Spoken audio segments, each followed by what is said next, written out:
I can do this job. This is my job. So that made it like the universe just said, here you go, and handed it to me on the platter.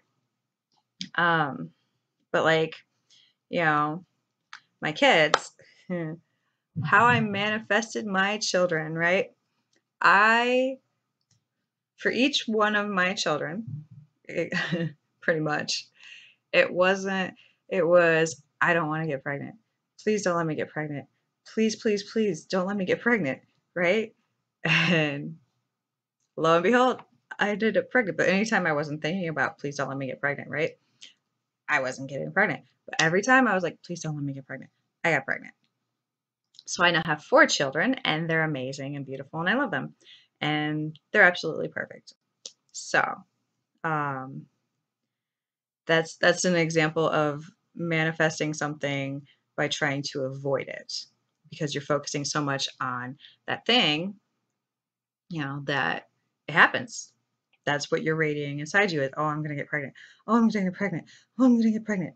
But so you end up pregnant, right? If you're afraid of being pregnant, you're going to end up pregnant. If you are thrilled at the idea of being pregnant and not afraid that you're not going to get pregnant, then you'll get pregnant. It's whatever is inside you radiating your true feelings, right? Your true emotion and thought that is inside you. Whether you're running away or running toward, whatever that core idea of that emotion is, that's what you're going to get, whether it's positive or negative. It's whatever you are feeling in the depths of your soul, right? That's what's going to come to you. If you feel inside you that you aren't good enough, then you're going to get more proof to confirm that you aren't good enough, even though you are. You are good enough. Okay? You just have to understand that so that you can do what you want to do. I have never met a single person that I thought wasn't good enough. They had behaviors that said that they didn't believe they were good enough. And I knew they could do better. But you can't force people to believe that they're good enough. You really can't. You either do or you don't. And if you don't believe you're good enough, then that's something that you need to work on changing. Because you are good enough. It's just a matter of understanding that deep inside you. A lot of us have been told our whole lives, you're not good enough. You're not good enough. You need more education. You need certifications. You need this. You need that. You need more money. You need more money. You need the right clothes. You need the right makeup. You need, the right body type. You need to be something else in order to be good enough. That's what we're constantly told in today's society. And that's why so many of us believe that we're not good enough to do things when we are. You are just as good and capable as anyone else. So once you can understand that, you can do anything. You really can. It's just a matter of getting the idea deep inside of you that you are good enough. And we'll go more into that in my course that I'm working on right now. I'm hoping to start selling it this weekend and start it on, I think it's November 22nd. And that's basically to teach women how to apply the law of attraction in a practical manner, like actually do exercises so you can learn how to do it. You need to learn how to change the energy inside of you so that you can achieve the things and the goals that you want. And it's going to be great. We're going to have goal setting and action plans and, workshops on learning to use energy to your benefit. And then there's also going to be a Facebook group, and I'm thinking a VIP group on the website. So And of course, it's all going to come with my book that I'm working on, The Manifest Game. And that's actually the name of the course. It's The Manifest Game for Babes in Action. So it should be fun. Lots of fun. I'm excited. I can't wait to be able to show it to you guys. I really can't. So I guess that's it for tonight. You know, we'll talk some more hopefully tomorrow. I'm trying to work up to doing live videos, but I have children that like to cry and, you know, argue. So, 4 kids, it isn't exactly easy to be able to do lives, but I'm going to try. So, hopefully we'll see. We'll see you tomorrow. Bye. And are you refreshed? Yes. Good. Now what? I almost didn't think it was me, so wow. So I wanted to follow on what we were talking about with the last friend here about working the bugs out of thinking that you have to work hard to earn, to allow the stuff that we've put into our vortex. That's why the idea of leverage is a good concept, because you can pick something very heavy up, or you can use some sort of leverage to assist you. And the leverage is just plugging the toaster in before you try to toast the bread, yes? Yeah? So recently I had a situation where all of a sudden I allowed a whole bunch of stuff, and good stuff that I wanted, but I allowed it in an unpleasant way. Well, most of you work too hard. It all has to do with those engines that you're plunking down on the other end of the train, doesn't it? Doesn't it just get better and better? Well, this part is great. On the other side of it, it's wonderful in a lot of ways, but... We have to disagree with you a little bit. Okay. A whole lot. Okay. Entirely. In this sense, you can't have an unpleasant journey lead to a happy ending. Unpleasant journeys don't lead to happy endings. So you might be like most people where there was some of all of that going on, but that's just vibrationally illogical. So either it didn't turn out as good as you think it did, well, that's... or you had more fun than you're admitting.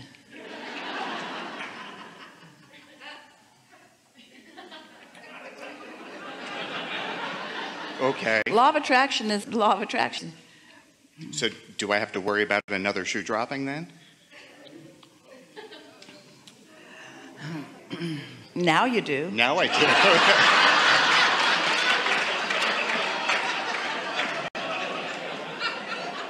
Well, think about what that is saying. That says that we're speaking for you, I have a sort of disbelief in things really going well. I believe that I have to work hard. And so if I'm trying to let good things come without working hard, then it's going to catch up with me because I haven't paid enough price. That's kind of the sentiment behind another shoe's going to drop. The sentiment behind, or the belief behind waiting for the other shoe to drop, is I basically don't think that I'm worthy or deserving of the good thing that came. And so there must be some mistake and somebody's going to come and take it back, isn't it? And so there is some cleaning up to do there for sure. How best to go about that? Well, first we want to say, and we sort of help you do this, we make too much of things. We talk too much about things. You overanalyze things. You're trying too hard. You're working too hard. You're thinking too much. And so much of it is just to back off into a more general place. Give us some specifics so that everybody can sort of get up to speed with what's going on a little bit. So the specifics are, I am currently in a brand new home, very lovely, in a great community, very different from where I was living, but I got there because someone set my house on fire. Well, you know, it's really interesting because path of least resistance is the path of least resistance. Did you like where you were living before? Very much so. Do you like where you're living now as much? In a different way. Do you like where you're living now more? It's different. It's that expansion, as we were talking about earlier. Expansion always feels better. And so what do you think your vibration is about this? Does this feel like it was the path of least resistance, just offering you something more than you had before? Or do you feel like you've stepped back? We're understanding why you said the early words that you said, that sometimes it feels like or that you got to some place that you rather like being, but it was a hard way to get there. So we want to demonstrate something for all of you, and then we will talk specifically about what happened.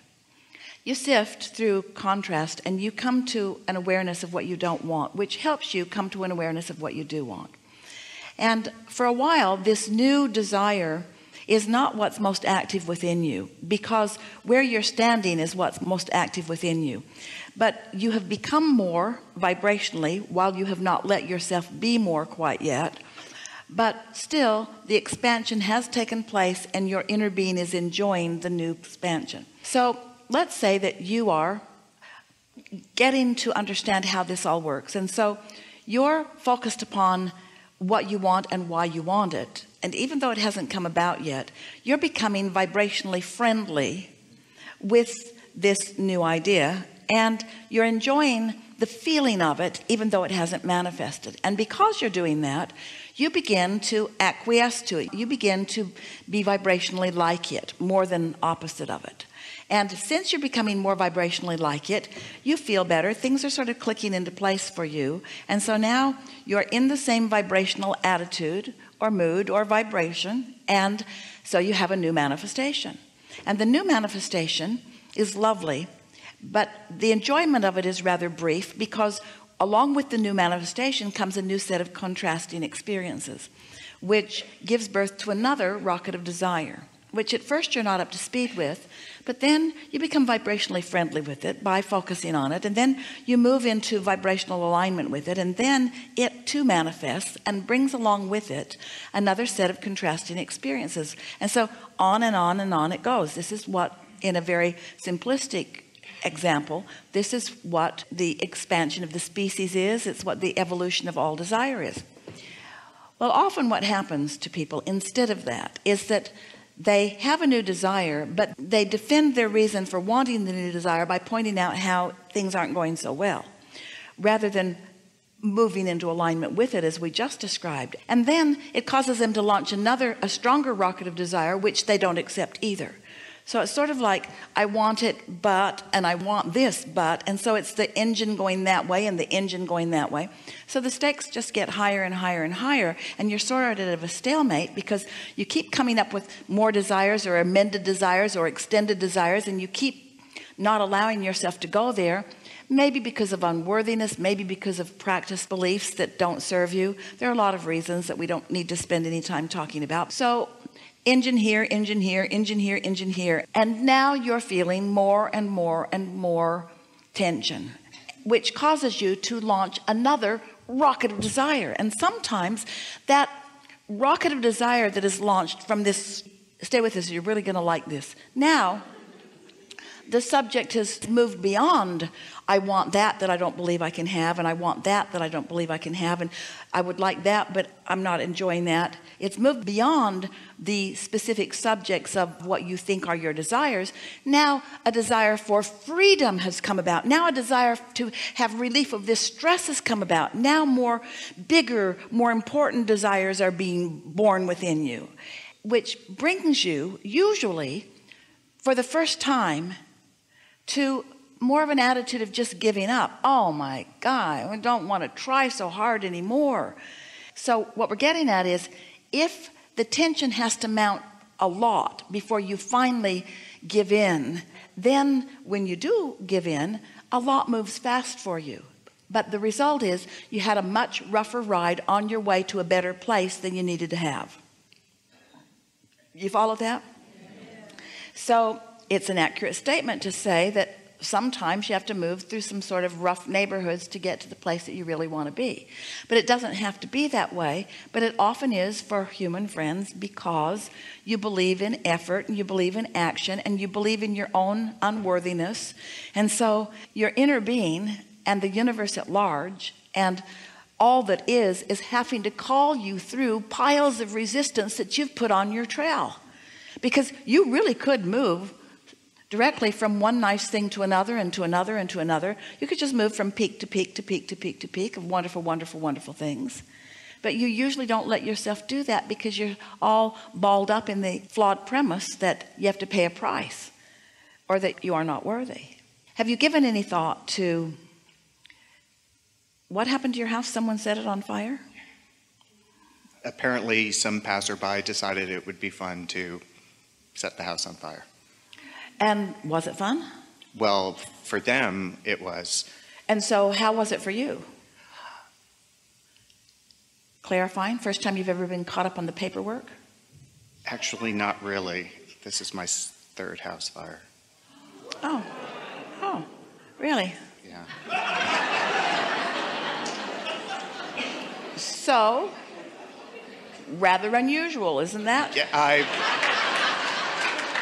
when you were talking about earlier about how life causes us to become more, and I was listening to that and going, okay, but this wasn't quite more that I had wanted, but it made it very easy to navigate this particular situation. Well, it is easier to move on when the place you're moving from is gone. Yeah. It does sort of clarify for you. And it's sort of the example that we were talking about earlier. If you really believed that if life showed you something that you wanted, that you could just line up with it and that you would move rather swiftly to it, then you would easily and comfortably and joyfully move to it. But if you are believing that there is a price to be paid, or if you believe that you are undeserving of the motion forward, then sometimes extreme things have to happen in order for you to allow yourself to move on. You make up all kinds of things. Everyone gasped just a little bit, but everyone is doing that to themselves in some kind of ways. There was a woman we visited with some years ago who lived in an apartment complex that she really did not like at all. And she had a cat that lived there with her. And then the apartment complex gave out new rules that no pets were allowed. Well, she didn't want to move. It was a lot of trouble. And so she just hid her cat for a period of time, sneaking out at night with the cat. But finally, because of the cat, she found another apartment and was much happier in it. And we said to her, you wouldn't move for yourself. You never liked that place, but you'll move for your cat. So often you hold yourself in places that you really are less happy than you could be. But in the process of that, you're creating a vortex that is calling you. And that vortex will call you along your path of least resistance. And so it happens all the time that your vortex or your inner being or the source within you is calling you to something that you want, but for some reason you don't go because you feel inferior, or because you feel incapable, or because you've just got these engines going in the opposite direction. So this is an example of desire being stronger than belief. Let's just put it to you that way. When you've got desires that are stronger than your beliefs, and the desire gets stronger and stronger, it's like pulling a rubber band back, and not much happens. And finally you let go and a lot happens. It's like that. So the question that we have for you, can you acknowledge that there was desire that was calling you into a new place that you were resistant about going to? Oh, definitely. I mean, not from a living space point of view, but from just a moving forward point of view. There are other desires. The trouble of moving? Can you identify what some of the beliefs or statements that you were making? Because this is for sure. You wanted to move on. It took 3 fires to do it. That was funny. You could laugh at that. I am. You wanted to move on, but why were you not? What kind of things were you saying that was holding yourself back? It was a lack of not being able to see the path forward. It was needing to know how and where and when and who. Exactly. So you really wanted something, but you couldn't see the path. So in the absence of knowing the path, you held yourself back from it in a rather strong way until the universe created a path. Don't you find this interesting? And don't you relate to it in some ways too? So can you see that it could be to your advantage to lighten up a little bit? So now, like the first conversation we had today, what are the emotional reasons? Can you give us some general statements or reasons about wanting to move on, wanting to move? You are blocking it with practicality. In other words, it takes time. First, you got to find a place. You got to figure out how you're going to do it. You got to figure out how you're going to pay for it. You have to find somebody to maybe help you with that. And then you got to box everything up. Not you, but no.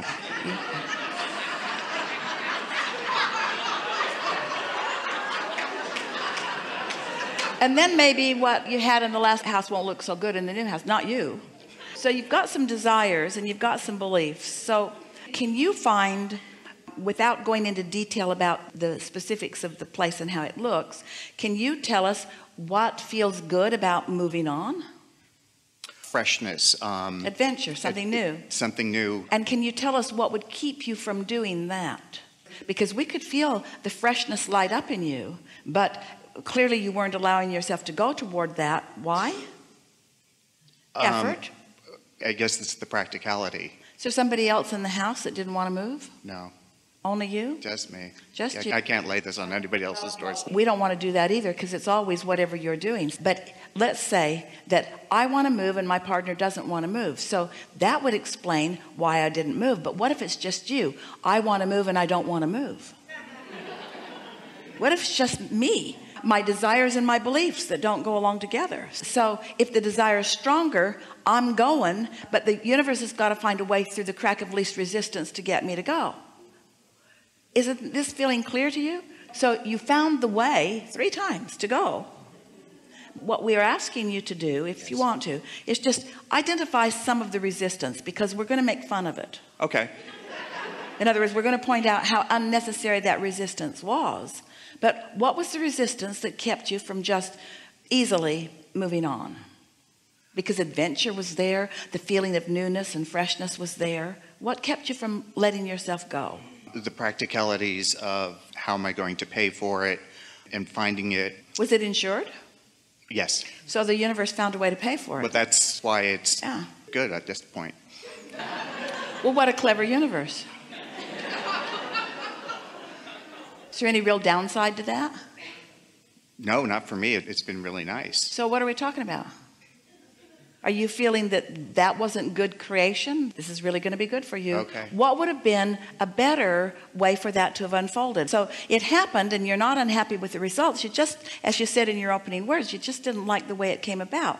What would have been a better way for it to come about? I guess not putting those engines on the other end of the... Yeah, but you did. You did. And it's okay that you did, because the universe still found a path of least resistance. That's really the thing that we're pointing out, is that you're the one that always puts the resistance on the path, and your inner being doesn't blame you for it. Your inner being isn't unhappy that the resistance is there. Your inner being just calls you to what you want through the path of least resistance. And so sure, it's possible that you could have spent some time allowing yourself to feel more worthy or to feel more positive about the way, but you didn't. So the universe still gave you what you wanted. But now where are you? Now you're at a place where you now know that the universe will bring you something that you want, but you're a little uncomfortable with the way that it came about. So now what is the new thought process that you are offering? What's the new rocket of desire that's being born out of? So you're in this new place with this new house with a new set of contrasting experiences. And what are they?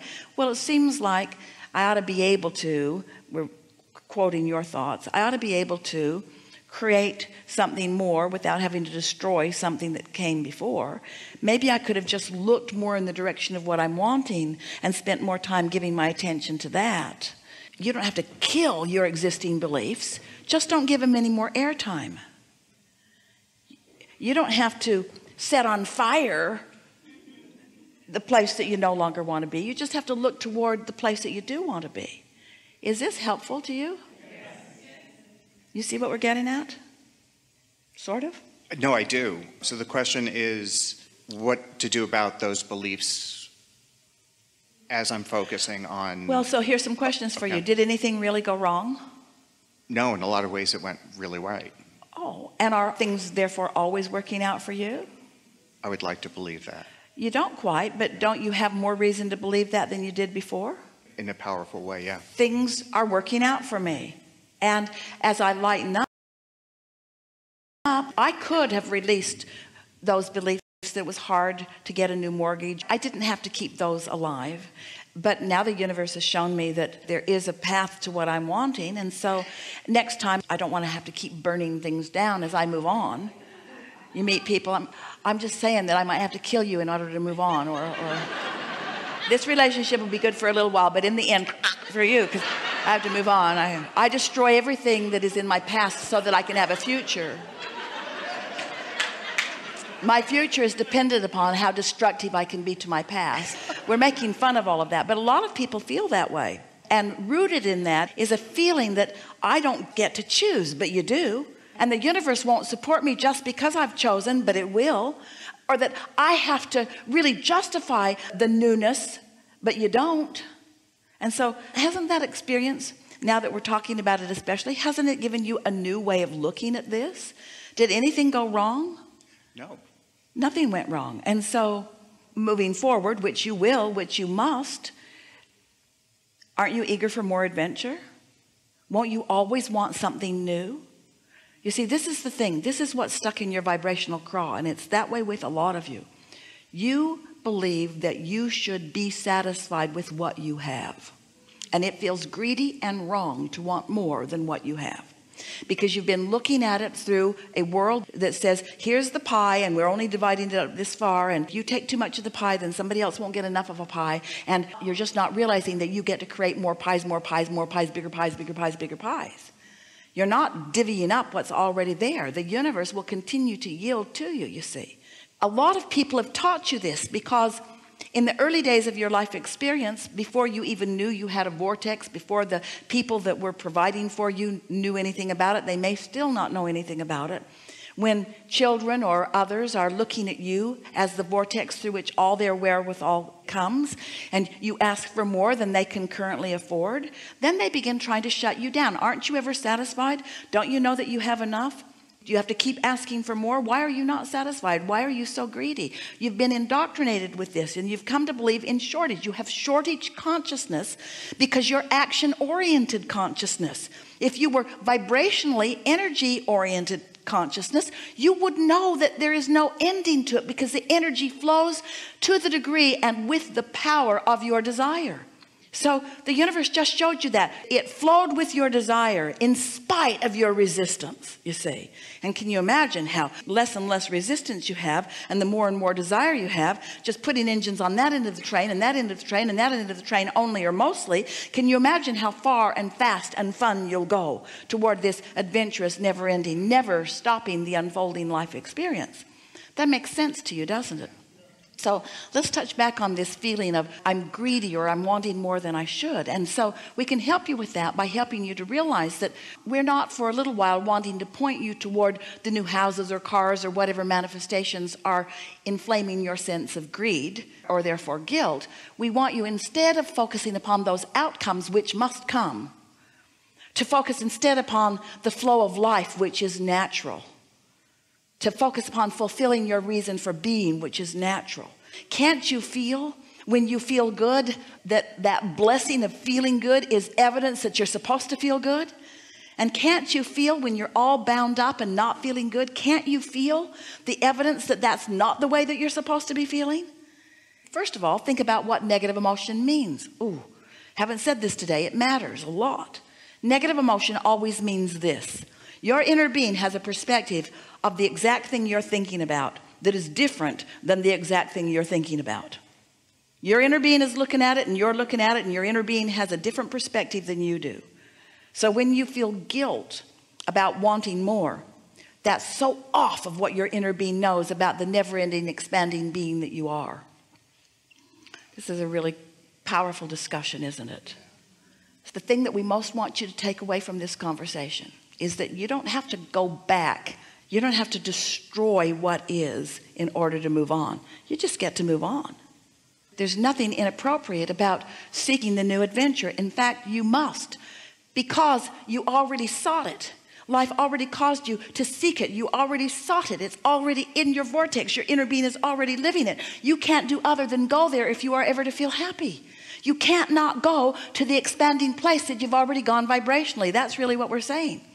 And when you don't go to the expanding place that you've already set into motion, and you really want to go, but you really don't go, and you really want to go, and you really don't go, there's enough friction that something catches on fire. Jerry and Esther had big buses, 4 of them. They towed big cars behind them, big Suburbans and Tahoes. And so one day they hooked up the car that was to be towed, and they had a checklist that they went through, and Esther was always in the car getting it ready, releasing the gears so it didn't destroy the transmission and so forth. And this one day she went through all of that, but something didn't feel quite right. She couldn't figure out what it was, and for some reason the running lights on the car were still on, and she knew that wasn't right. She said to Jerry, something's off. And Jerry said, well, let's get going. Did you go down the list? And Esther said, yes, but something's off. Jerry said, well, let's get going. And so off they went, and the parking brake was still set on the car, and they dragged that car for miles behind this big bus, burned up the brakes. The brake fluid was so hot it went through all four wheels and burned up the brakes on all four wheels. But the bus was so powerful that they didn't even feel the resistance. So sometimes your desire is so strong that even though you've got resistance, you don't know it, but it's hard on what you're dragging along, which is part of you, you see. Really good, huh? So what are you going to do about it? What are you going to do about it? Or do you think the experience already took care of it? Do you think that you now understand, that you get to move on, that you don't have to explain nothing to nobody? Well, this conversation certainly has helped that. Yeah, but didn't life show it to you? These words are just confirming it, but didn't life show it to you? Words don't teach. We've been telling you these things. You have to burn your house down sometimes to get it. Gotta be an easier way to learn. All is really well, isn't it? It is. Yeah. Good? Yeah. Thank you.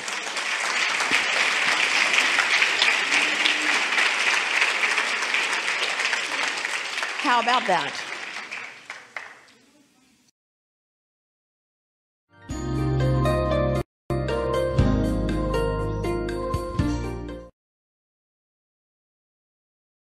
Welcome. I just wanted to talk about the thing that makes us able to manifest what we want on a higher level, in fact, on a masterful level. And it's the thing that I think people forget about the most, because a lot of us have head knowledge about manifestation, don't we? We've read The Secret, or we've seen the film, we've watched What the Bleep Do We Know, we've read Esther Hicks, we all get it, like we have the knowledge, but we don't really know why it doesn't work when we try to put that knowledge together and actually manifest things in our life. And there's a reason for that.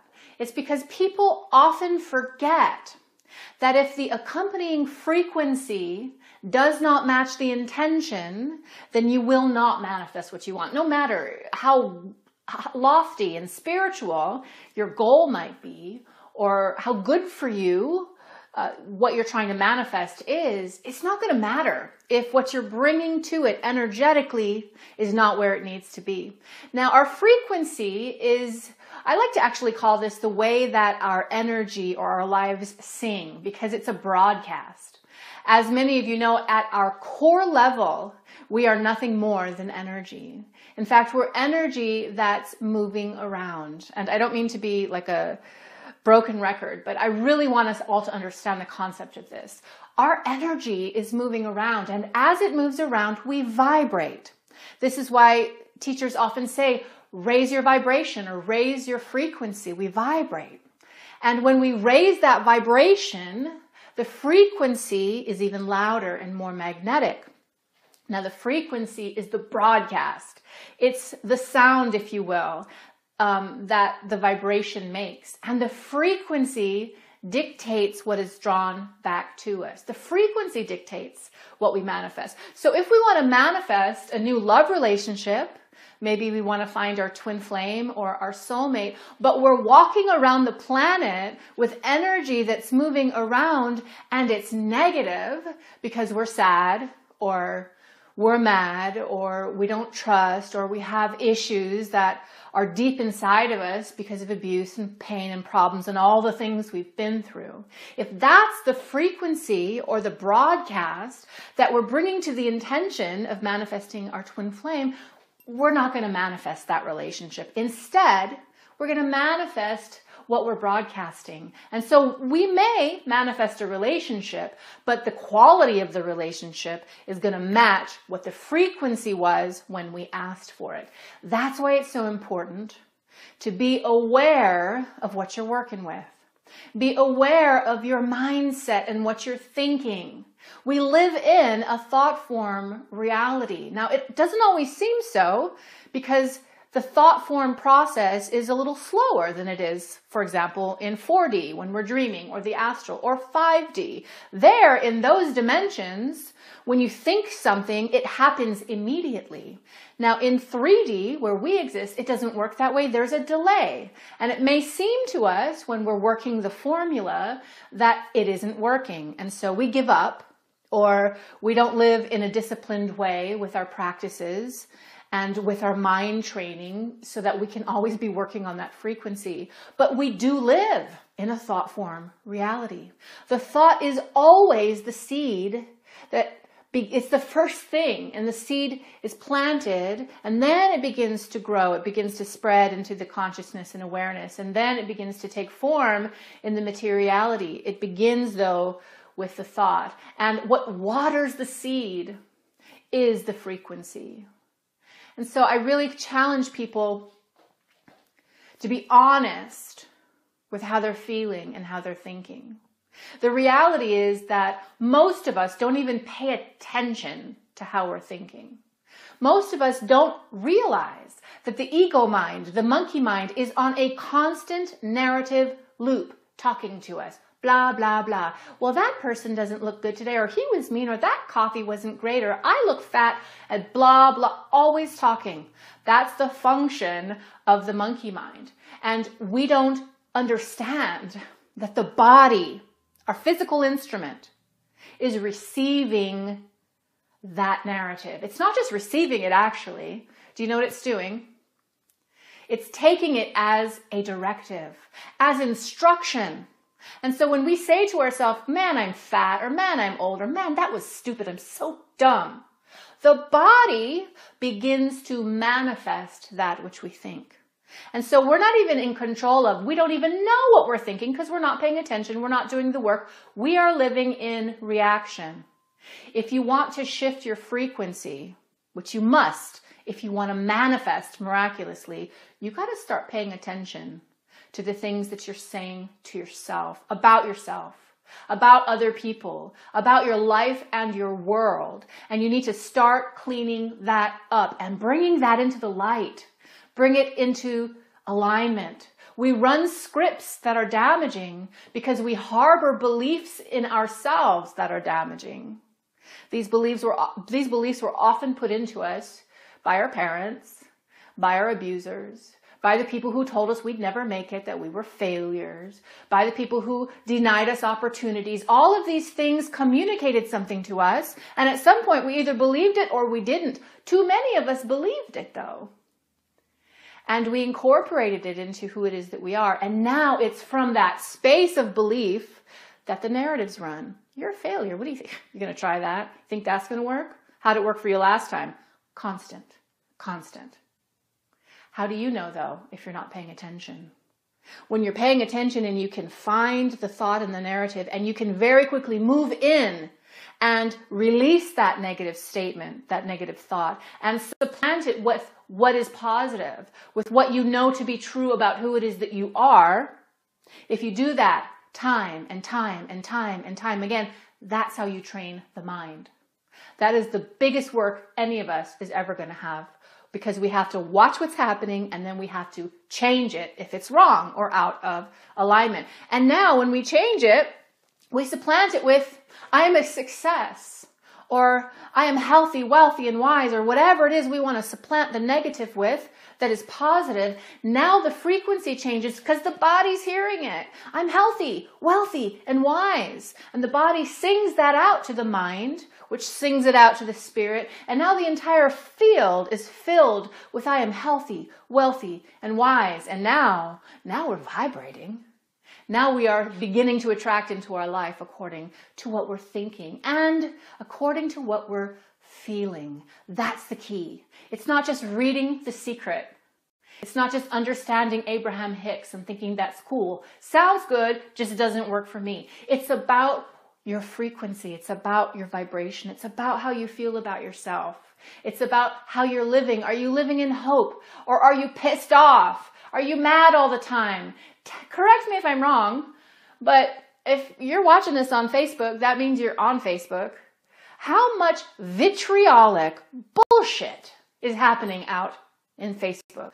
How many formerly peaceful people are losing their shiznit? How many peaceful people, spiritual seekers, are caught in their anger and their rage over whatever side that they're on about anything? Don't they know that they are now manifesting their thoughts based on how they feel in any given moment? Don't they know they're creating the world that they are railing against because they are indulging themselves by allowing themselves to feel that way about their fellow man, to feel that way about themselves, and to feel that way about the nation, the planet, whatever. They're indulging themselves to broadcast this crappy frequency as spiritual people. We got to stop that. That's not in alignment with source energy. That is creating the problem that we want to uncreate. I would assume we all have a similar goal, right? We want to be healthy, wealthy, and wise. We want to live in a peaceful place. We want to take care of Gaia. That's what we want. But if we're not living in a way that expresses that vibrationally, then we aren't going to manifest it. And worse yet, we run the risk of manifesting something opposite or worse. And so I just want to hip you to the jive, y'all. I want you guys to know, how are you feeling right now? What are you thinking about what you're thinking? What are you thinking about what I'm saying? What are you thinking? Are you disbelieving it in the background? You're thinking, oh, this chick, who does she think she is with those hoops? What are you thinking? How negative are you really? Here's a recommendation I'd like to make for you. In the next week, I'd like you to set your alarm on your smartphone, super easy, to go off maybe 10 to 12 times during the day, throughout the entire day. It's a drag, it's kind of a nag, do it anyway. And when the smartphone goes off, try not to do it on the hour because you'll psych yourself into knowing when it's going to go off. Try and just like mix it up a little. When the alarm goes off, stop. Hammer time. Sort of step back a little, take a couple of breaths, and ask yourself, what was I just thinking? What was I just saying to myself? Take your inventory and be honest with yourself. Face it. Was I just bitching? Was I having an imaginary argument with somebody who doesn't even know I'm mad at them? Do you ever do that? I do. What was I just thinking? And if you were thinking something negative, any of those 10 or 12 times, stop and let it go. Release it and supplant it with an affirmation. Maybe you've got an affirmation right there in your cubicle. Maybe you have an affirmation on your refrigerator. Go right to it and like a mantra, drum that into your awareness so that it replaces what is negative. That's 10 to 12 opportunities in a day that you have to rewire how you think. Just try it and see if you notice new things about yourself and see if there's something you can do 10 to 12 times a day to change your frequency.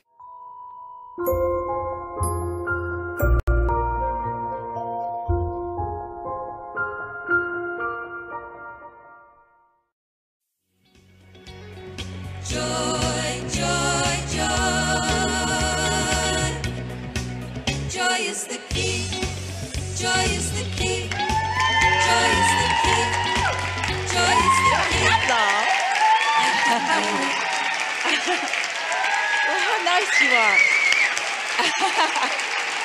Hello. Hello. All right. Okay.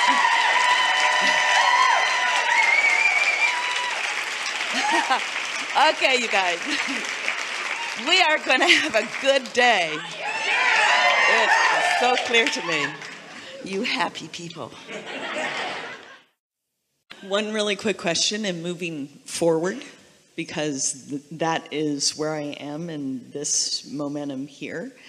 In my desires of all that I've learned in the creations, and I have multiple of them going on at the same time, because I see kind of in It's true of everyone. a broader, so I have all these different things going. Energy is flowing through all of you towards so many things all the time. For your pleasure. Is it in the holding until the synchronicities and the pathways open of it? Yeah. Or is It's it in- in the pushing forward? Because there's this part of me. It's in the satisfaction in the moment. Because it's already done, it's already created. You're just letting yourself unfold to it, and it unfold to you to the degree that you're satisfied with each step you take. Okay, so I have a hookup on power over and power to. And I'm really clear that empowering other people is the path that I choose, not a power over. And so something there in me, in that forward movement. Here's a piece that a lot of teachers have, is that it seems logical to you from your physical format that you would come into an understanding, understand it, hook into the power, hold something as your object of attention, and flow the power toward it and affect something. And so it seems logical, for example, that if there were someone who were sick, that you would hook up to wellness, focus on them, and then assert or flow toward them well-being. But the flawed premise in that is that each of them, we talked about this for quite a bit already here today, each of them is calling to themselves on a cellular basis at all levels of their being. They are already hooked into the power, and to varying degrees are allowing it. So the benefit that any teacher could offer is the example. You teach to the clarity of your example, because you're not their source of energy. You are the receiver of the energy that is flowing to you. They are the receiver that is the energy that is flowing to them, but you are never the source of the energy that is flowing to them. You might be the inspirer of them opening the valve and letting the energy that is flowing to them flow. You might be the knower of how it all works to the degree that they can relax and trust in their own well-being. You are the teacher to let them understand that well-being is raining down all around them, and all they have to do is open to it and allow it in, and how they know when they are and how they know when they're not. You never touch the power that is theirs. Everyone is individually receiving. Everyone is the individual object of attention of source energy.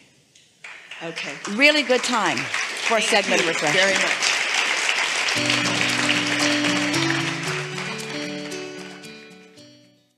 Friend, that's Now see what's happening. It's all right. You can't fix things out here. right. And you can tell by the way you feel that even though we're going to say some really, really good things to you, they're not going to settle in a really strong way. So can you get back to an earlier place? I have a friend. Go ahead and say it. Yes. I have a friend. Going through very serious cancer in the brain. Now just sit there for a minute and feel it. A lot of people relating to that in some form. So sit with it for a moment and feel what you're feeling and tell us what it is. Just call it out. Sadness, grief, worry, hopelessness, loss, empathy. That's good. So disconnection, disconnection, disconnection, disconnection, disconnection, disconnection, disconnection, disconnection. Logical. So would further pursuit into this experience be likely to soothe the disconnection or to cause the disconnection to be more? It'll make it more. So it's clear that the answer isn't diving in service, because if you don't get aligned, you don't have anything to give anybody anyway. So how far back do you have to go? Well, maybe since we're already here in this conversation and we've already talked about it enough, maybe in this moment in time we can't even get back there. Maybe it would take a good night's sleep. Maybe it would take waking up in a new day. Maybe it would take waking up in a new day and having a time in meditation to quiet your mind, to remember the wholeness of who you are, the wholeness of who your friend is. We can get there fast thanks to your teachings. This friend, I've opened her up to your teachings, and I feel as though it's guiding her and empowering her to overcome this, and it's beautiful. We agree with you completely. Completely. But it isn't where you started in this conversation just now. Correct. And that's really the thing that we're wanting to call to your attention. Don't start in the hard place. Right. Don't keep activating the hard place and then thinking that you're going to get from a hard place to an easier place. Don't start there. If you had started there, this whole conversation would have been different. My friend and I have figured that we can be or do or have anything that we want, and we're living some contrast, real light, which has caused an activation of desire, and inner beings are working overtime, big time, full time. Feel the difference. Show yourself the difference in the way you feel when you think about it this way and when you think about it this way, and stop being the practical, got to tell it the way it is to explain it to others in the way they're used to hearing it way. Get into that place where you have the leverage. Yes. Good. Thank you so much. Didn't even need all those trainings. I appreciate you so much. Very good. Very good.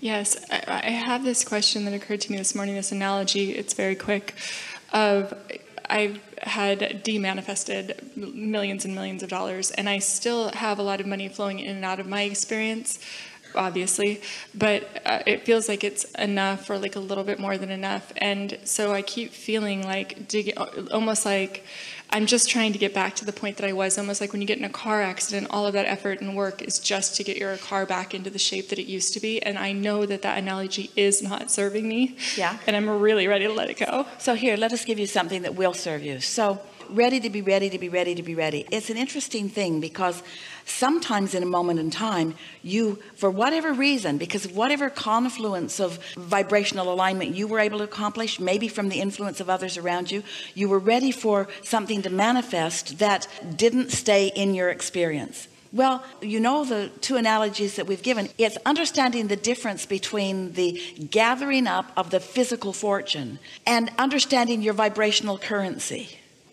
Because your vibrational currency has the potential of becoming whatever you want it to be. And so we know, you know, that attention to something that was that now isn't keeps you from being ready to be ready. It just does. And so what we've noticed with so many is that if you can focus upon your right now, access and receiving. Access meaning it's potentially there, receiving meaning you're ready for it. For the vibrational currency. That vibrational currency is what it's all about. Vibrational currency is you hooking into the, for the sake of this conversation, the bank account called source energy, or you hooking into the vibrational currency of your own inner being. So you just have to make that adjustment in your mind. Sometimes you make it awkwardly by saying things like, oh, well, you can't buy that sunset. There's not enough money in the world to buy that sunset, so I'm rich. And another part of your mind is saying, yeah, but you don't really feel that way. And so it's about finding some way of making those bridges.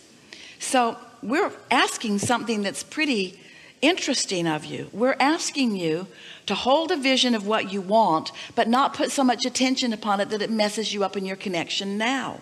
That's the balance. And it's a balance that you accomplish most often, and occasionally you're not able to hold. It's all right. You're accomplishing it most of the time. Did you hear that? In light of what we've just been talking about, trying to move too fast to a manifestation that you are right now not a vibrational match to makes you feel uncomfortable. But may we emphasize to you in a way that you will really hear it, the time distance. How you doing out there? When we talk about ready to be ready to be ready to be ready to be ready, we're talking about your vibrational readiness. We're not talking about distance in time. And that vibrational readiness from ready to be all the way over there could be a day. It could be half an hour. We're not trying to get you to wait a long time for your manifestations. We're just wanting you to be ready for what you're ready for and find the satisfaction in what you're ready for. And the better you are at that, then the faster the other comes. But we don't want it to be about speed, because we don't want you to need to be over there to feel good. We want what's over here to be enough for you. How do you stand what feels like contradictions to you when we say you are the creator of your own reality, and then we say don't think too much about it because you've already thought about it and you've already put it into the vortex? When we say to you, you've already created your reality and it's a vibrational reality that you must be ready for in order to let it in, we like that you're getting that. And then today we're taking it further by saying what's manifesting is all that you are ready for. So you have to prepare your readiness. And the way to do that is not by working hard. It's not by thinking hard. It's not by trying hard. It's by not beating up on yourself. It's by giving yourself the benefit of the doubt. It's by looking for the positive aspects. It's by trying to find satisfaction where you are no matter what. It's by praising rather than criticizing every opportunity that you get. It's by looking for well-being everywhere you can see it, even though there might be an avalanche of it that seems that's coming at you that's not well-being. It's about being determined to find satisfaction in this moment. And once you've got that, the moments that you're going to have happily ever after. Really good time for a segment of refreshment.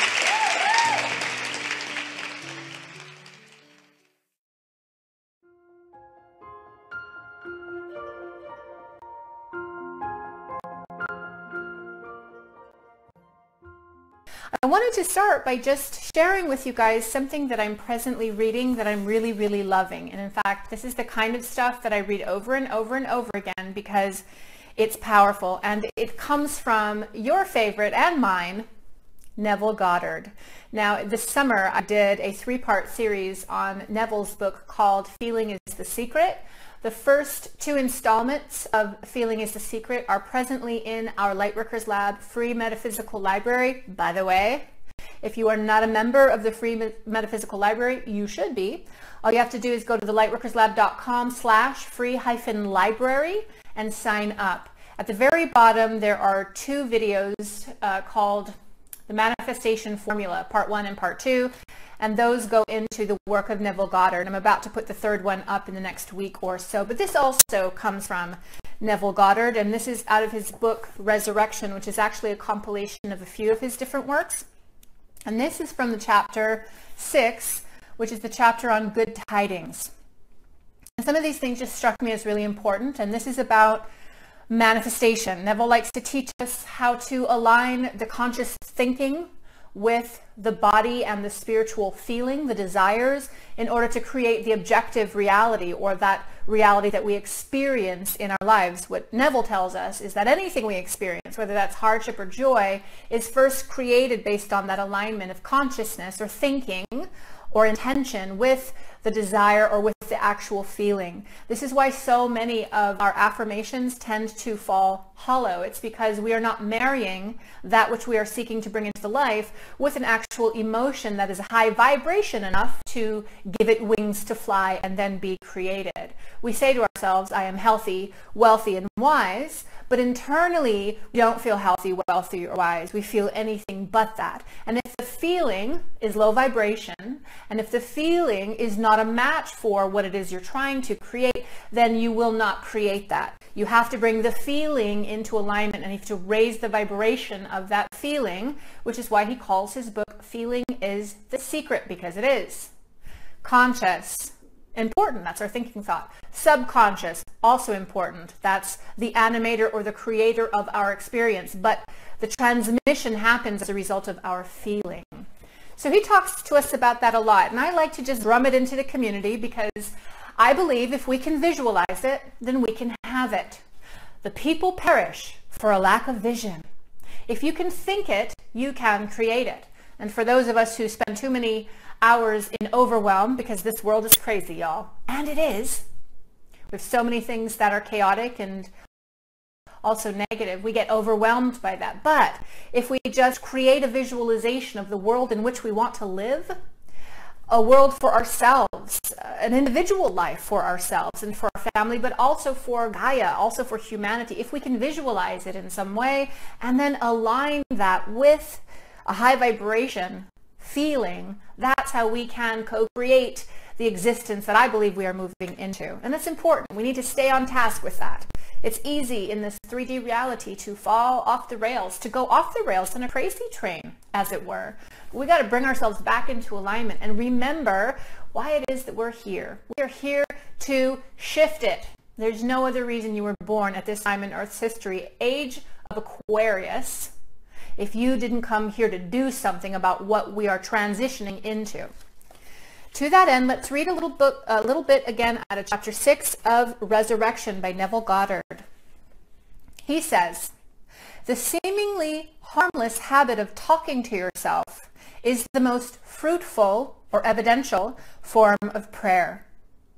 A mental argument with a subjective image of another person is the surest way to pray for an argument to actually happen. How many of you have actually did that? Hands. I've spent so much of my life envisioning things I should have said to that person, or if I see that person again, I'm going to say this, having arguments or creating negative scenarios in our mind. Maybe we're caught up in a conflict of some sort and we're running through different experiences, scenarios, or arguments. What we're actually doing, because we're also feeling low in those moments that we're thinking about it, is creating more opportunities for those negative things to happen. Talking to yourself, thinking to yourself, and letting your thoughts go unchecked is the surest way for you to perpetuate a negative reality if those are negative thoughts in the first place. You are asking to be offended by the other when you objectively meet by arguing with them in your mind first. The other person is compelled energetically to act in a manner displeasing to you unless before the meeting you countermand or modify your order by subjectively affirming a change. So if you catch yourself in that loop of negative thinking, which is so common for us, especially with people who do damage to us and we argue with them in our brain or we have negative exchanges, before meeting them, do the work to counteract that or countermand that, which just means do the work to undo it. Start visualizing a different outcome with that person. Start visualizing a positive high vibration interaction with that person in order to not have a negative experience happen.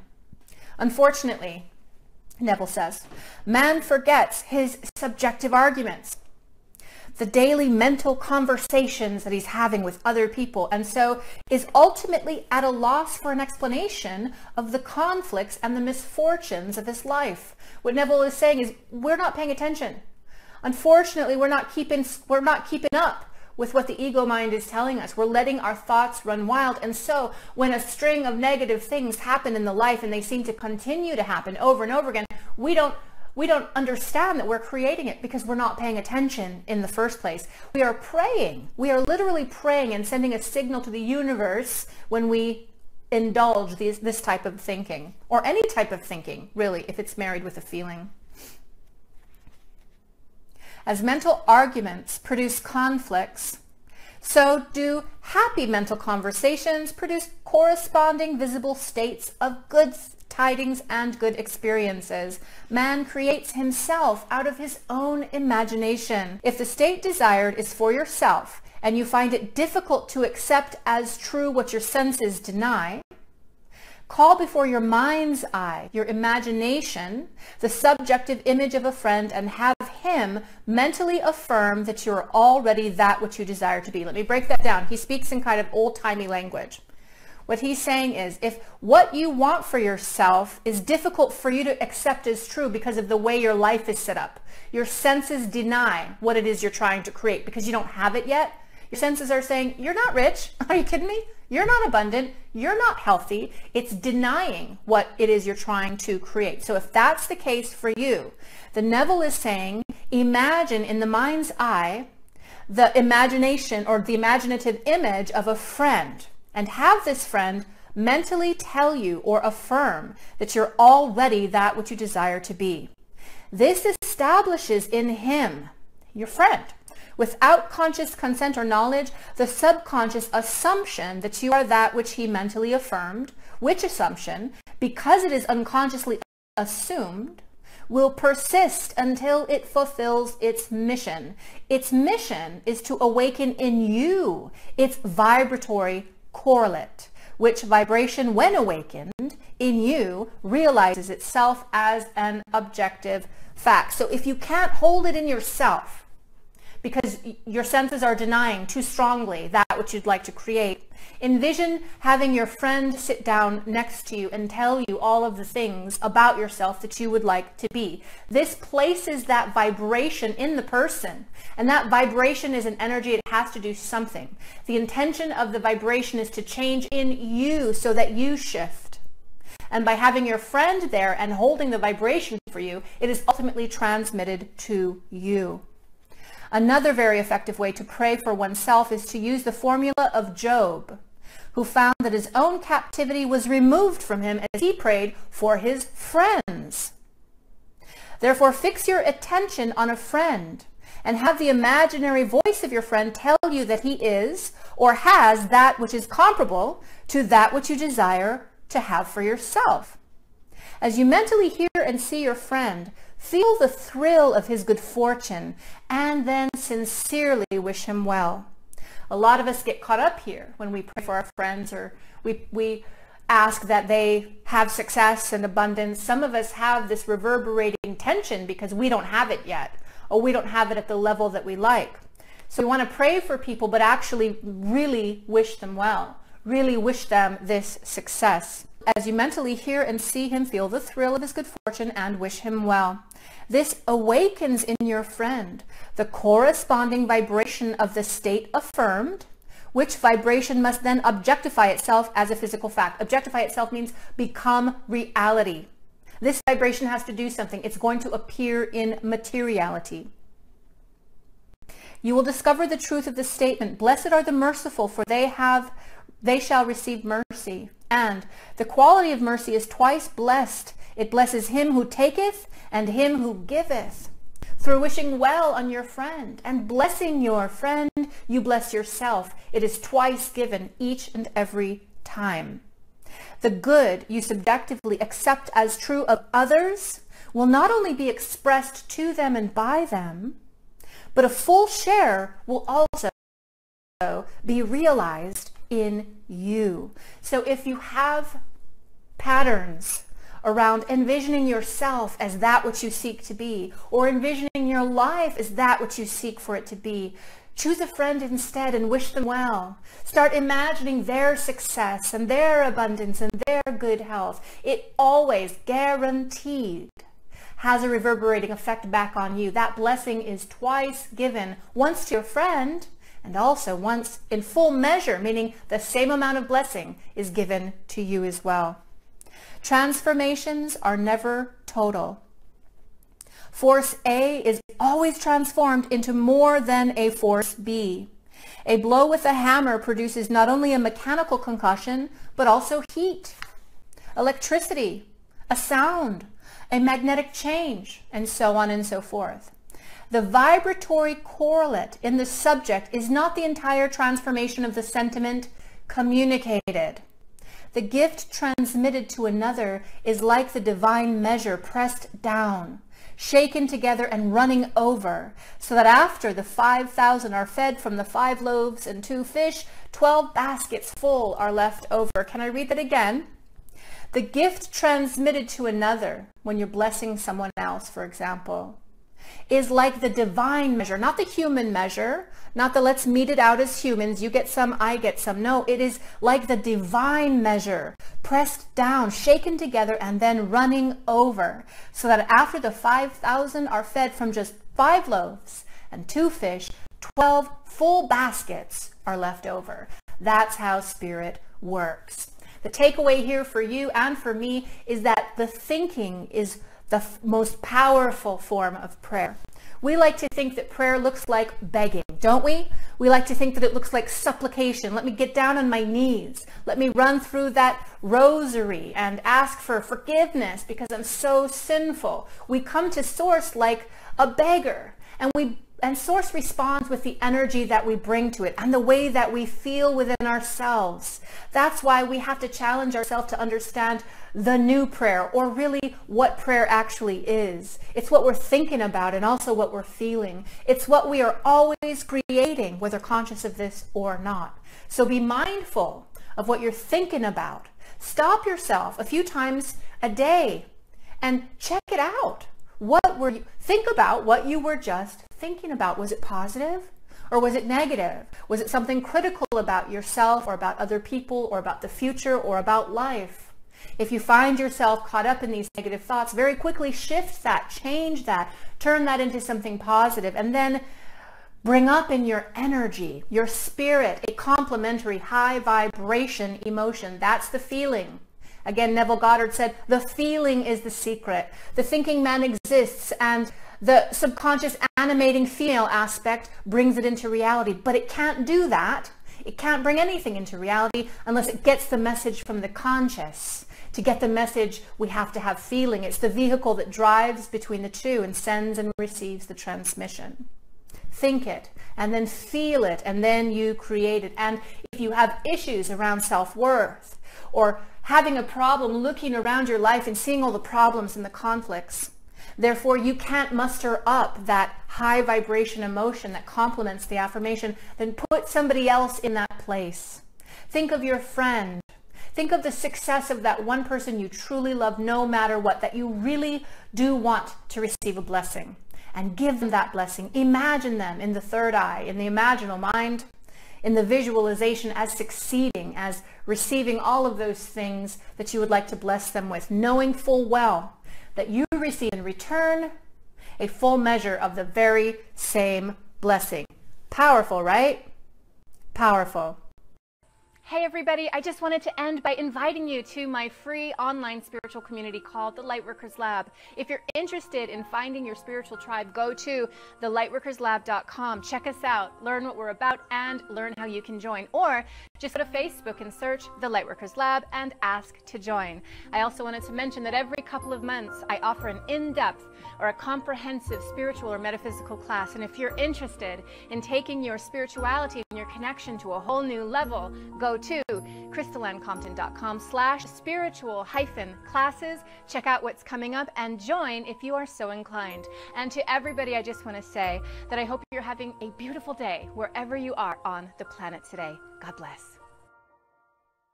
It is our wish for you that you feel the worthiness that we know is you. It is also our knowing that the way for you to feel that worthiness is by finding a subject that you can follow out with resistance-less thought until it manifests. Because there's nothing that's going to give you the knowledge that not only are you the creator of your own reality, but that you can be the deliberate creator of your own reality, than for you to find an interesting thought and follow it out and let it please you just because it feels good to think it, and then to witness consciously the things falling into place until it comes into fuller and fuller manifestation. That's how you get your feeling of worthiness. You get it by allowing the goodness that you deserve to flow into your experience under your conscious awareness.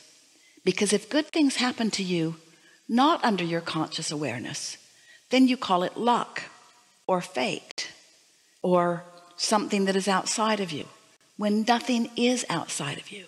But when you tend to your vibration, when you nurture it, when you find something that feels good and you milk it, when you look for positive aspects, when you praise often, when you feel the discord of criticism and so you stop it, when you wake up wanting to feel good and do, when you compliment and praise more than criticize and find fault, when you start deliberately offering your thoughts and you begin noticing how those thoughts feel, and then you begin watching things fall into place, not only will you understand that you are the deliberate creator of your own experience, but you will feel the harmony of all of the attention that all that is non-physical has upon you. It is our powerful desire that you know, that you feel, that you understand, that as you stand here in your now and you focus upon anything that matters to you, that there is a whole host of non-physical energy and talent focused there with you, knowing how powerfully and beautifully this is unfolding for you. If you will just decide to follow your bliss, to follow your fun, to follow your ease, to follow your joy, to follow your love, what you're going to discover is that you can plug your toaster in just about all day, every day. And when you are hooked with that current, the thoughts that you think are coming into fruition, into reality, into manifestation, into actualization all around you, where not only can you witness it with your physical senses, but others can as well. Wow, what a treat. Both to see Esther and Abraham both was cool. What I'd initially thought to ask was about contrasts. And like you always do, you answered my question pretty much at the beginning. But perhaps you could elaborate more on it, the deliciousness of the contrast, and as you elevate and get more and more of what you want, how do you keep that cycle ever spiraling upward? Let's explore the subject of contrast through the lens of the new train analogy. Contrast is variety, and contrast is choices. For example, I desire or I like good feeling experiences. Plunk an engine down, going that way. I like travel. Plunk an engine down. I like staying at home. Plunk an engine down. I like being by myself. Plunk an engine down. I like being with others. Plunk an engine down. You get where we're going? Choices. I like potatoes, and I like salmon, and I like really good steak, and I like a beer every now and again. In other words, choices. Choices. Now, choices and contrast can be used interchangeably, the words or even the meaning. But think about, I want to be with other people. I don't like being alone. I really like travel. I hate staying home. I like being at home. I don't like travel. Now, we used all the same words, but sometimes you use them for yourself and sometimes you use them against yourself. Are you getting the sense of what we're talking about? So contrast is the stuff that helps you choose. But once you have chosen, then focus on what you have chosen and don't use its opposite to put discord in you. This was a new and insightful conversation that we just had, because often people think that it's the words that they're using that matter. It isn't. It's how you're feeling as you're using the words. Here's another way of saying it. Every subject is really two subjects, wanted and absence of wanted. So it's what I want and the absence of it. So when you activate a subject, you can tell by the way you feel whether you are advocating for yourself or whether you're advocating against yourself. Because sometimes people talk about money, but they feel such lack of money that every time they introduce the word money into a conversation, they're stacking engines on the end of the train going in opposition to what they want. That's me. So in order to understand contrast at all, as we've demonstrated, it's not the word that you use, because some people use words for themselves. Some people use the same words against themselves. It's not the words that you use. It's how you feel about the subject that you are speaking about. And so when we talk about contrast, we mean it in these ways. We mean contrast helps you choose. And if you don't have variety and contrast to choose from, even contrast of wanted and unwanted, you cannot define what you do want. But these rockets of desires that are emanating from you, they are sifting through the variety or the contrast or the choices, and your best choices for you are moving forward and then are contained, are held, are known, are lived by your inner being, who then calls you to the harmony, calls you home to what that variety has caused you to become. All right, so that's the basis of it. Now what do you want to talk about contrast? Well, that really does answer it so well. I mean, that was part of the, there's times when we feel so much harmony, and when we first got into the law of attraction things, everything really clicked in for us really well. But I think it's like you've been explaining all morning. Part of it is we're pulling a train that way and pulling a train that way, and we just need to get rid of the other train. Unless you introduce into your own conscious awareness the part of the equation that says this thought feels like this to me, then contrast or variety or choices cannot serve you in any way. That's why, as we began here today, we were talking about how important your understanding about the existence of your inner being is. Because if you don't accept that your inner being exists, and you don't accept that your inner being has a point of attraction, and you don't accept that that point of attraction, that law of attraction is responding to your inner being's point of attraction, then you would never be able to understand why you would ever feel any negative emotion. If you were not the powerful, consummate, steady lover that you really are, hatred would never bother you. In other words, if you were not really one who loves, then pushing against someone would not bother you at all. But the fact that it does lets you know that you really are someone who wants to love, you see.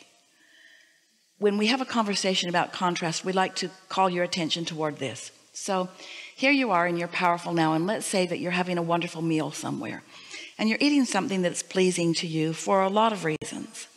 You're with friends that feel good and you're enjoying what you're eating, and your body is reveling in the fuel that you're giving it, and so you're really having a good moment. But at that same time, you usually, if you're having a wonderful meal, you're not thinking, we could have eaten over there, or we could have eaten over there, or maybe we should have eaten over there. In other words, you're usually focused on whatever it is that you are doing. And the reason that we like this analogy is because we want you to know as we know, which means we're doing a little sales job here, because it would benefit you so much if you knew it, that in every moment, no matter where it is you are, or who you're with, or what it is you are doing, you do have the powerful potential of being pleased right here and now.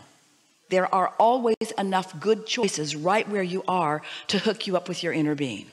And if you are making those choices that do hook you up with your inner being, now you're in the receptive mode, and now more inspired, even better choices will begin to occur to you. So that's why the better it gets, the better it gets, the better it gets, the better it gets. It just can't go wrong. No matter where you are or what the condition is that you are enduring, let's say, if you will say to yourself, wait a minute, what is the most positive approach I can take to this? What's the best feeling thought I can find right here and now? If you will reach for it and find it, you will demonstrate to yourself that by reaching for it and finding it, no matter how odd it seems that you would find something positive in this condition, what you will find is alignment. And it was alignment that was the only thing that was missing anyway. So now you've got alignment, and so now instead of it being a bad situation, it's an adventure. Instead of it being a challenge, it's an adventure. Instead of it being something that makes you wish you were somewhere else, it makes you so glad that you're right there, because resources are coming to you that you've not experienced before, and you feel more alive than ever before. You see what we're getting at? Yeah, you do. That's how it started with us, is like we loved adventures. And this was an adventure just coming here, and it gets better and better. If you are aware that you love adventures, then that means you have often been in vibrational alignment with your inner being, who is all over the idea of expansion and adventure. There's nothing in the vibrational makeup of your inner being that says, let's lay low and play it safe. There's nothing in the vibrational makeup of your inner being that says, let's be guarded and protective and let's not stick our nose out here. Because your inner being knows the vastness of the well-being, and that law of attraction will bring only well-being to you. There's no danger. There's nothing to fear. But when you feel fear, it means you've found some bogus thing to use as your excuse to disconnect from your power and your clarity, and the result is you feel fear. But the reason you feel fear isn't because that thing was a fearful thing. It's because you used that fearful thing to disconnect from adventure. Really good. Perfect. Enough? Yeah, perfect. Thanks so much.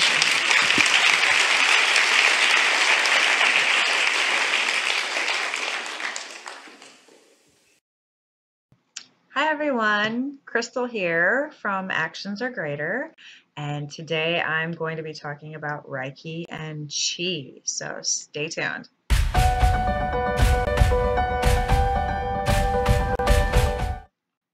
Okay, so Reiki and Chi, right?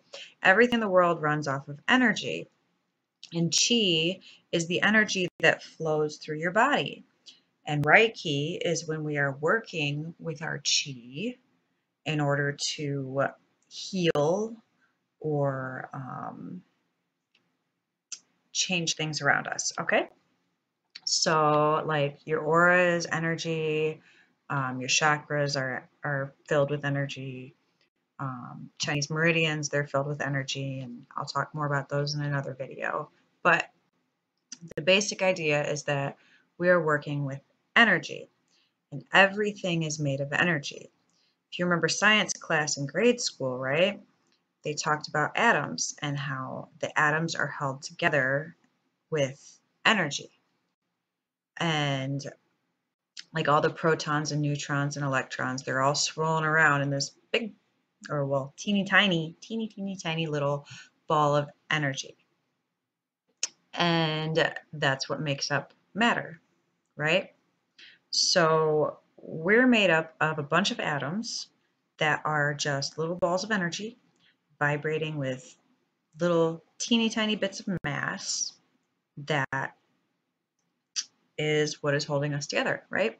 And like there's the whole thing about E equals mc squared and all that, which is basically saying that energy equals mass times the speed of light. So if you move a mass fast enough at the speed of light, squared, right? I think I'm getting my science right. If you move something fast enough, it will turn back into energy, and vice versa if you slow it down.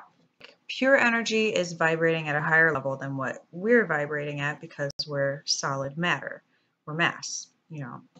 We vibrate at a slower rate in order to maintain our solid mass shape. So if that doesn't mean that we're not energy. Our energy is all throughout our body. It's just moving slower than it would if it was pure energy. So chi is the energy flowing through your body, right? And it pools up in your chakras. And Reiki is one of the forms of energy treatment that we use, right? And it comes from source energy. Source energy is what most people call God. It's what created us. It's what we come from. And regardless of whether you believe it's a sentient being or not, obviously, if we're beings that are made entirely of energy, right, and we have consciousness, I would say it's fairly logical that the source energy that we come from also has consciousness. Okay? So that tells me that every experience that I've had with God and regarding it as a sentient type of being is true. No one can prove or disprove God, so we're not going to argue that here. You believe what you want to believe. And all I'm going to talk about is the energy, right? Because either way, God is the source. And the source energy is what we are talking about here. So basically in Reiki, you're asking source or God to give the energy in order to funnel it into a person to heal them. You're fixing the blockages in their chi and removing any negativity or stored up pain spots using that energy, right? You're flowing the energy into another person. And when we're working with the law of attraction, we're flowing that energy into ourselves, okay? We're healing ourselves. And we're healing ourselves in order to vibrate on our divine level, because we all have divinity within us. That's that energy source, right? It's within us. And we need to vibrate on that level in order to be able to bring our true life's purpose out into the world. So you have this divine purpose that's inside of you that God gave you or that source gave you, right? And that divine purpose is what you're supposed to be finding within yourself and pulling out into the world. But the whole point is that we are working with energy when we are using the law of attraction. We're using Reiki and Chi and using it to heal ourselves in order to create what we need to create in the world. So in order to draw the things that we feel attracted to, that we want, we have to make sure to heal that inner source, that inner energy, the divinity, so that it can be brought out into the world. And it's an amazing thing. So another thing I want to talk about, right, is that I have my Babes in Action group for you to join if you want to. There will be a link that should take you to a page where you can register and sign up to join. That's my Facebook group that is going to have, videos like this that I'm going to post. And I want it to be an interactive group where everybody contributes, as long as you're contributing value. That's awesome sauce, and you're welcome to join. If you're just in there trying to scam on people and everything, not going to happen. You'll be booted. But it's going to be amazing, and we're going to keep it cool, and we're going to have lots of fun. So if you'd like to join up for that, you can. So that's about it for tonight. Kind of trying to keep it short and sweet. And, all of this I'm going to be covering in the group, the course, my book. There's various different aspects that are going to be covered in each. So I highly recommend that you come join us for all of them, and it'll be fun. So that's it for tonight, guys. I'll see you later. Bye. Well, can we talk about who was Jesus? And is there someone or people out there who can have Jesus as their inner being? Or, well, I guess it's like you said, the consciousness is in the soup. It can come forth. This is such a big conversation, and we're going to give it to you briefly here. Okay. And you'll hear it in light of what we were just talking about here. So acknowledge a person, a human being, who lived enough life and was full of enough questions and had created a vortex. Through meditation, discovered alignment, and then began receiving. What's interesting is that humans who have studied him recognize him as a man who was so much more because of his connection of so much more. Who now that he has reemerged back into non-physical, want to acknowledge the man part of him rather than the whole and the non-physical part of him. And yet most of the words that he spoke were to help those who were then listening to understand that he was a representative of so much more, explaining to them that the kingdom of heaven was within them too, not wanting them to make him what they eventually did make him out to be. So much so that those around him at the time were frightened by that which he was and appeared to be. And so then he reemerges into non-physical, and now anyone has access to all that he is. To all that he is. So he was the non-physical energy. He was the source energy. He was trying to explain that to everyone. I guess then my realization now is just some points I've been more ready for things that he was trying to give. As in at certain points I found myself in alignment in certain ways with well, all of those magnificent humans who have been receivers and explainers of what they were receiving are now current and still flowing.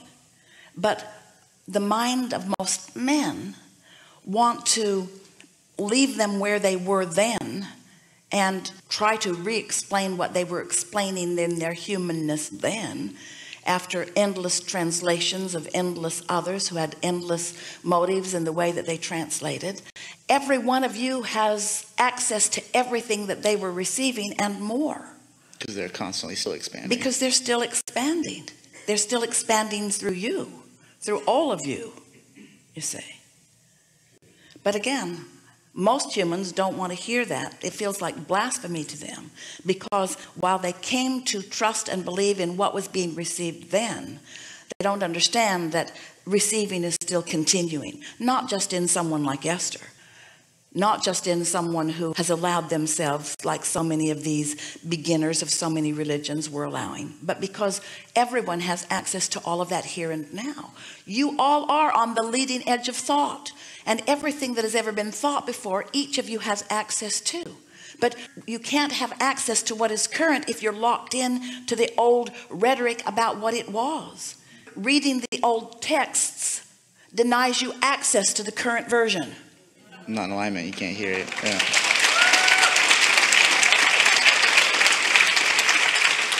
It's time for a segment of refreshment. We've enjoyed this interaction immensely. Good time for it. And with the people in my life that I had heard the conversation about the fellow whose sister, he wanted to love her. I have a desire to love some people in my life, and sometimes I look for positive aspects in them. You're going to hear this really clearly right now. All of you will. Just look for someone to love. Just look for love. Just look for someone to love. When you choose some really hard to love person and you decide to make them your project of loving, you fail. And then you feel like a failure, even though you're not. Start with something easy. Rather than trying to love specifically, just love. Love the ship, love the view, love the sea, love being in your body, love where it's easy, love where it's easy. Or quiet your mind into love. That's what happens. When you raise that vibration, anything less than love falls away. And now you're in sync with love. And then when you come out of meditation, haven't you noticed how at times when you know you're really tuned to your source energy and you look at someone or something and you just feel this feeling of expanded appreciation and love? The fourth thing was that there was... So go back to the third thing for a moment. Okay. What was it? There are some people I want to love. Well, yeah, that's kind of related. Yeah. Yeah. The teenage daughters, there's one of them that I won in the lottery, and that was a sign to me of how Abraham was working in my life, because she came into my life a few years ago, and we just laughed so much all the time. I would have to run to the bathroom every time we started talking and laughing. It was so much fun. And sometimes she would just roll on the floor. Do you think that she is your greatest advantage? She has been in parenting. We see her as your greatest disadvantage for this reason. She's a condition that when you focus, you don't have to exercise any decision. She's conditionally easy to love. So you don't have to exercise your alignment muscles because you can just observe her. But then that leaves you wanting when you observe someone else that doesn't have that going on. Did you follow that? Interesting. That's really an important thing, because what you're saying to everybody is be like her. One day Esther was after Jerry about some insignificant thing, and he said, will you do me a favor? And Esther said, anything you want. And he said, pretend like I'm Kate. Because he had never seen Esther ever in a moment of discomfort or upset over Kate, granddaughter Kate. Just pretend like I'm Kate for a few minutes. And Esther really got his point. She really got his point, that she was observing a condition, and the condition was controlling the way she feels. And that's a conditional love that will get you every time, because now you have to control uncontrollable things in order to feel good. But when you show yourself, because you've meditated on a frequent basis, that you can feel good regardless of what's going on, then you get the best from everybody. Or law of attraction doesn't bring you together right here, right now. You see what we're getting at? It's about, when you talk about that singular co-creation, we like that terminology, singular. In my solitude, am I called creator? And we say, in your desire to connect with who you really are, you are the best co-creator, because you're giving to others a stream of energy that is just like what their inner being is offering to them.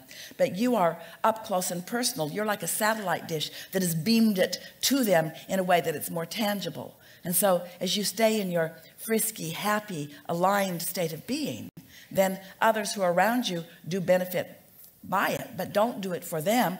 Do it because nothing less than that is natural for you.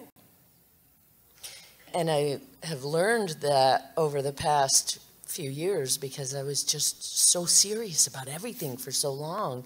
And until I started listening to Abraham. You're still pretty serious. Yeah. You're still pretty serious. And we think that, but I've gotten a lot friskier. You are perfect in every way. We are not in any way implying that you should be different, but that seriousness is about trying to think it through rather than letting the vibration carry you. Everyone relates to this in some way, don't you? It's the way you've been trained. And again, we want to come back to it. In your physical, action-oriented orientation. How's that for a stream of words? In your physically oriented orientation, where so much of it is about seeing, hearing, smelling, tasting, and touching. It's about action. You have left out the most important part, which is the vibrational alignment, which you said to us when you said, I just want to jump into things. Esther did it too, does it too sometimes. Just want to jump into it and do the things that need to be done rather than doing the thing that really matters most, which is aligning with that energy of lightheartedness and power and love and certainty and assuredness and confidence and balance and vitality and agility and well-being and wellness and love and appreciation. In other words, there's so much reason to hook up to that. So much reason to hook up to that. And after a while, you'll get to the place where it comes really naturally to you. Sometimes we've said to you that we would rather see you in a state of appreciation than in a state of meditation, because appreciation is a further advanced state of meditation. That's alignment, which means no resistance, and momentum too. It's easier for me to find a state of appreciation than it is to sit in a state of meditation. All right, so let's do that relative to your daughters. They're awesome. They really are awesome. All of them. Yeah. Yeah. Let's hear it. What, you want to hear consciousness, about a stream of consciousness? We want to hear you talking about your daughters. I love how charming and funny, and they're beautiful, talented, amazing girls, and they go for what makes them happy. They try not to let things hold them back from finding their own joy. And they believe they can do anything that, and I try to tell them that they can be or do or have anything they want. And I see that they're much more capable of finding that than I ever was when I was, that age. And, they're fun to be around when I'm in a playful mood, when I can let go of the mother and be playful. We have a lot of fun together. So what were you talking about earlier? About being the mom of three teenagers? Yeah. Well, because there's so much variety in the different relationships with the three of them. And yeah, I'd like to try to be in a state of appreciation of all of them and not just one when they make me laugh. Or would you like to just be in a state of alignment regardless of what they're doing? Would you like to not make them the object of attention that either makes or breaks your alignment? That's absolutely what I was getting at. And that's the power of meditation, because in meditation you quiet your mind. So the kids go away, the dog goes away, the cat goes away, the government goes away, politics goes away, religion goes away, everything goes away. Quiet your mind, it all goes away. And you come into resonance with source energy. And as you come into resonance with source energy, who is in complete resonance with what's in your vortex, now you are, for that time of what feels to you like a quieted mind, in the receptive mode, ready to receive everything that's in that vortex, can then begin to stream into your experience. Can you feel the simplicity of that? And compared to trying to work out all the moving parts that are going on with all of the other things, doesn't that feel like an empowering really desirous every day. Good idea? It sure does. Yeah, we are very happy with this conversation, and we are very happy with the sales job we've done with you on lining up with who you really are. And even though it felt a little slow going, there was such clear resonance with everyone about the importance of plugging in your toaster before you try to toast your bread.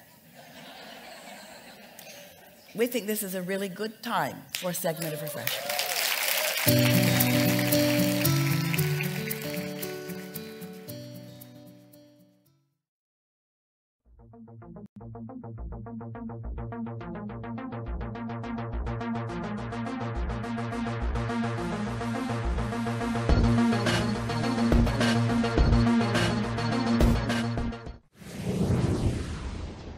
This question comes from Jamil C.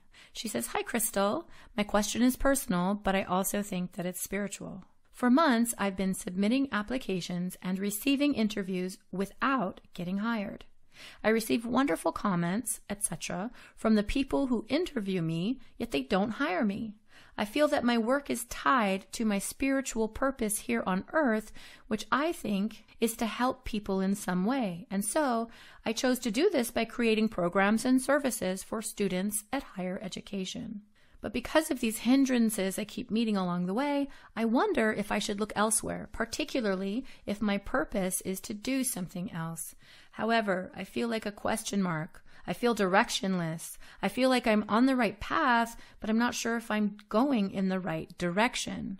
If this is so, my question is, what is my true purpose, and what direction should I follow to find the job that is meant for me?" I get a lot of questions, Jamil and everybody else out there, asking me to tell them what their life purpose is. And before, when I would give one-on-one readings and coaching and stuff, I'd really dig deep into it. I'd contact my guides, and my guides would contact their guides, and I'd get a lot of information, and I'd write it all down. But at the end of the day, which is a phrase I hate to use, but really, at the end of the day, what I found was that my telling somebody else what their purpose is or was not nearly as meaningful or, more importantly, motivating as them figuring that out for themselves. I've come to the conclusion that we, as spiritual people, should not be asking such important questions of other people or externally. Instead, we really need to go within ourselves to find the answer, because that's where it lives. Remember, we have a connection, a channel, a conduit to source energy, and that channel is not severable. It is always there. It is always active. And if we use the channel or the conduit to ask the question of spirit, which is another way of saying God, and we ask, hey, what is my purpose? What do you want me to do? You better believe spirit is going to answer you. I can tell you, though, that if you feel inside of yourself that you came here to be of service to people, or that you came here to do spiritual work, then that is absolutely true. That's what lightworkers feel. We feel this knowing within ourselves that we have specific talents and abilities that we're supposed to be using in order to change the lives of other people, and also, by the way, to change our own lives. We know this.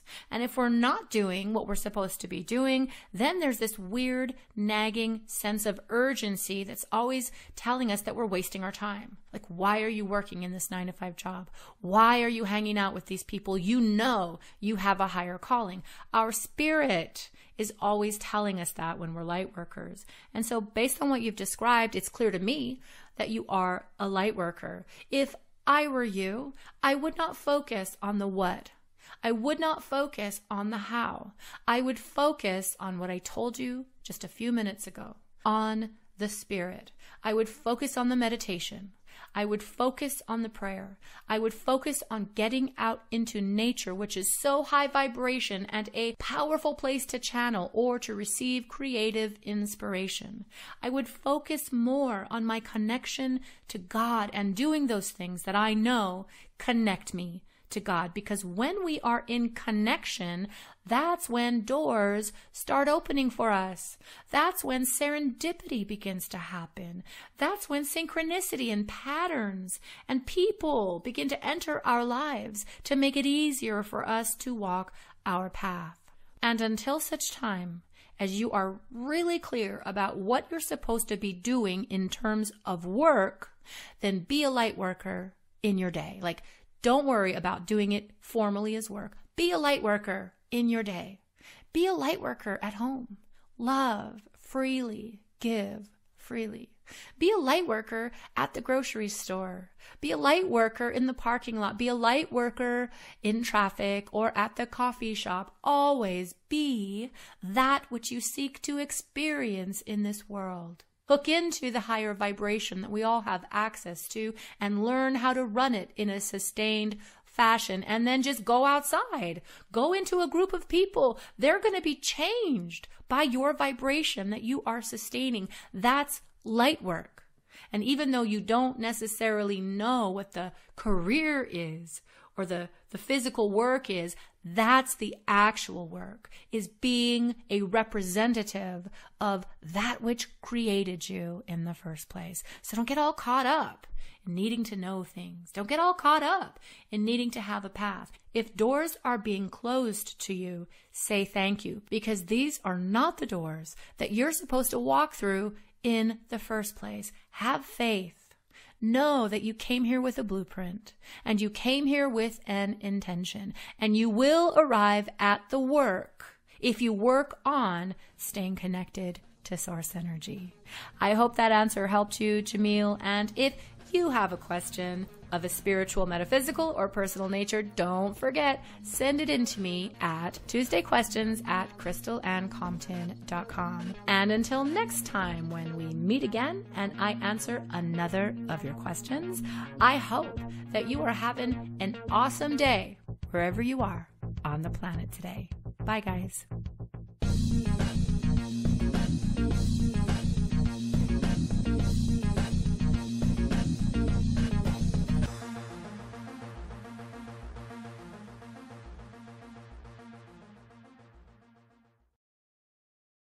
Hello.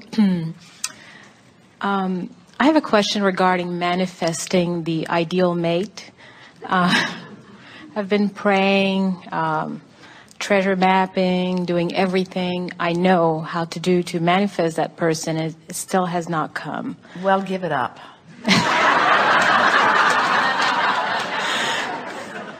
Well, you're going about something that really is impossible in this sense. What you're saying, and you're not alone in this, we see it often. Right. You say, these are the difficult places that you put yourself. Universe, I'm only going to give myself one shot at this. And